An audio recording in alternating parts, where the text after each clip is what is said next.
وزیر دروی فرانسا جان نوئل باروت لشامه درباره ریوبریا خوسر و هیزن سوریا دموکرات دا و درباره کرد جی آخوی گوت کو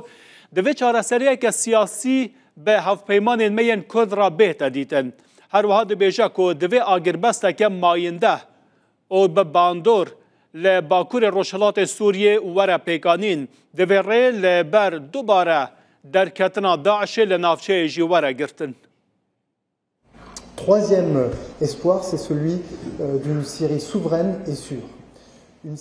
سوریه که سرور و اوله ایدی تو جهناده شر و پفچونه جبر ویکی دوی چک لباکور ولید بدنگ ببن جبر ویکی دوی چارەسەریە سیاسی به هف پیمان فرانسای را کو کردن وردیتن داکو او به تمامی دوی پیواژویا سیاسی ده کو ایرو دست پیدکه بشدار بن و آگربست دوی ماینده و دومدار به سوریه که سرور و اوله تو جهناده تروریزم اسلامی تروریزم لوخست تروریزم لمجیخست دقادامه ده جبر ویکی ممل بمل به طایبتی به کردن باکور روجالات سوریه را لدجی ترور اسلامی شهر کرد دسویه که مها دوازدان ده بری چند روزان مجاره کدن لبنکه که داعش خست جبر کو ام قبول ناکن کو وجاندنا ترور اسلامی آرامیا سوریه تک بده و هر وها گفیل اولکاریا فرانسا و اولکاریا اروپا دخه سوریه که سرور و اوله تجهینا ده بلافبونا چکن و ایران کرنا گشتی و کیمیاوی یا رژیم تاوانکارا بشار اسد